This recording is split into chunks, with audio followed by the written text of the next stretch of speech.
বাংলাদেশে এই ভারতের সাথে ষড়যন্ত্র করে ভারতের সাথে একাত্মিত ঘোষণা করে আপনার বাংলাদেশে প্রথমেই চৌকাশ সেনা কর্মকর্তাদের হত্যা করেছে, সেটাকে বিডিআর গণহত্যা। এরপরে দেখেছেন যে আলেম ওলামাদের জেলে ঢুকিয়েছে, ফাঁসি দিয়েছেন, এমনকি হেফাজত তারা একটা আন্দোলন করেছিলেন ন্যায়সঙ্গত, এই ন্যায়সঙ্গত আন্দোলন করা যাবে না, তাই তাদেরকেও গণহত্যা করলেন। পরবর্তীতে এই 16 বছর গুম খুন গণহত্যা চালিয়ে গিয়েছিলেন। স্পষ্টত আমরা দেখলাম যে জুলাই আগস্টের যে সেই গণহত্যা, ছাত্র জনতা গণহত্যা, সেখানে তারা জরিপ করেছে যে 1581 জনকে হত্যা করেছে এবং 50,000-এর অধিক হাত নাই, পা নাই, চোখ নাই, এরকম তাদেরকে আহত করেছেন। তাই আমরা মনে করি যে এই সময় এই প্রবাসীদের একটা বিরাট ভূমিকা ছিল সেই সরকারকে পতন করার জন্য। তারা আগ্রহ দেখিয়েছে, উৎসাহ দিয়েছে, এমনকি যারা এই 65 লক্ষ লোকের নামে শেখ হাসিনা, খুনি হাসিনা মামলা দিয়েছিল। আপনারা জানেন যে একসময় এই খুনি হাসিনাকে আপনার রং হেডেড সর্বোচ্চ আদালত রায় দিয়েছিলেন, যার কারণেই উনি বলেছিলেন যে আমি যদি ক্ষমতায় যাই, মনে মনে বলেছিলেন যে আমি তোমার যে আদালত দেখবা। এই জন্য সামাজিক মাধ্যমে বলতো যে এই কোর্ট সেই কোর্ট, সবগুলা শেখ হাসিনার প্রেডিকোট। পাশাপাশি উনি কিন্তু স্পষ্টভাবে আমাদের বেগম খালেদা জিয়ার স্মৃতি বিজড়িত যে বাসা ছিল ক্যান্টনমেন্টে, যেদিন বের করে দেওয়ার পরের দিনই কত হিংসুক, কত পশুর মতো যে তিনি বলেছিলেন যে আমি আগেই চিন্তা করেছিলাম যেদিনই ক্ষমতায় যাব, যাওয়ার পরে আমি ক্যান্টনমেন্ট থেকে শেখ হাসিনাকে, খালেদা জিয়াকে বের করে দেব। ঠিকই এক কাপড়ে বের করে দিয়েছিল। তাই আল্লাহর পক্ষ থেকেই এই সিদ্ধান্ত হয়েছে। পাশাপাশি দেশের ছাত্র জনতা এবং প্রবাসীতে যারা ছিল, এই প্রবাসীরা খুব ভূমিকা পালন করেছিলেন। শেষে রেভিনিউ বন্ধ করে দিয়েছিলেন, তাতেও এই দেশে একটি ধাক্কা লেগেছিল। এবং এই বিষয়গুলোকে এই জন্য আমি ধন্যবাদ জানাই এই প্রবাসী যারা যোদ্ধা ছিল এই নতুন বাংলাদেশ গড়ার জন্য, এদেরকে আমি আমার পক্ষ থেকে ধন্যবাদ জানাই।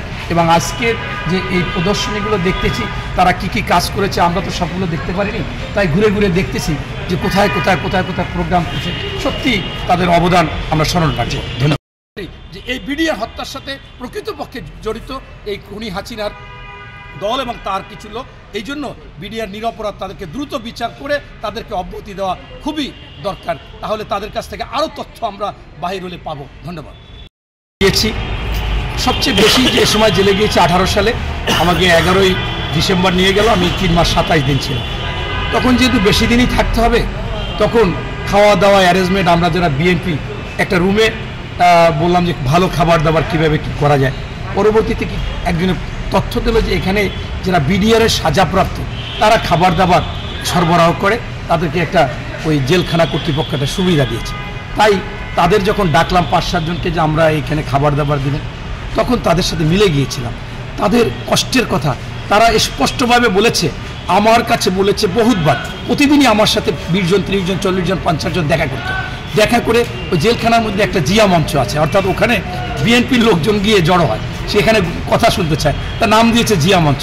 এই জিয়া মঞ্চে বিকালে বিকালে যাইতাম, আমার সাথে 50 জন 60 জন বিডিআর যারা নিরপরাধ, তারা বলেছে যে বিশ্বাস করবেন কি জানি না, ওইখানে সেদিন যারা গুলি করেছে, যারা হত্যা করেছে, তারা আসলে বাংলাদেশের কেউ ছিল না। এরা অবশ্যই ওই ভারত থেকে এসেছিল এবং ষড়যন্ত্রমূলক আমাদের পোশাক পরে কিভাবে ঢুকেছে তাদেরকে চিনতে পারতেছিলাম না।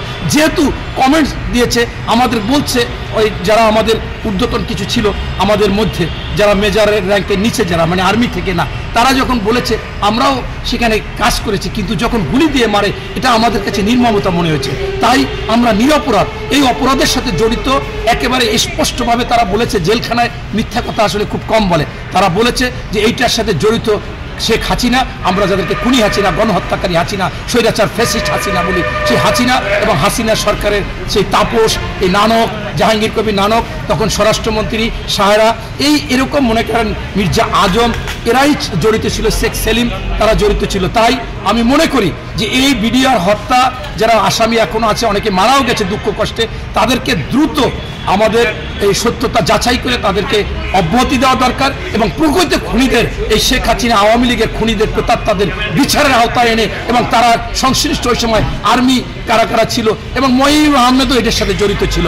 তাই আপনারা দেখেছেন ওই দিনের পরের দিনই যখন ওইখানে মিটিং হয়েছিল, সেই সময় অনেক সেনা কর্মকর্তা তাদের আবেগের কথা রাখতে পারেনি, বলেছিল এইটার সাথে জড়িত সরকার, এইটার সাথে জড়িত আপনি, শেখ হাসিনাকে ইঙ্গিত দিয়েছিল। তাই আজকে দেখেছেন আমি গুম হয়েছিলাম, আমি 3 বার গিয়েছিলাম, আপনার নিয়েছিল আমাকে, কায়দায় কায়দায় আমি বেঁচে গেছি বিভিন্ন কারণে ধরে পড়ে, বা আমার দু একজন লোক ছিল আর্মির, তারা হয়তো বা বাঁচিয়ে দিয়েছিল। তারপরও 7 দিন ছিলাম, 5 দিন ছিলাম, 3 দিন ছিলাম। তাই আমি মনে করি যে কালকে গুম কমিশনে স্পষ্টভাবে বলেছে যে গুমের সাথে শেখ হাসিনা জড়িত, এবং তার সাথে তারেক সিদ্দিকী, এই শেখ রেহানার দেবর। আমার সময় তারেক সিদ্দিকী, আমি শেখ রেহানাকে নিয়ে একটা বক্তব্য দেওয়ার কারণে আমাকে গ্রেপ্তার করে নিয়ে যায়, মানে আমাকে ডিজিএফআই নিয়ে যায়। আমি যাওয়ার পরে আমাকে বলে যে আপনি শেখ রেহানা সম্পর্কে কী বলেছেন। আমি বললাম শেখ রেহানা সম্পর্কে তো আমি বলি না, আমি শেখ হাসিনা অন্য কাজ দেখেন বলছেন।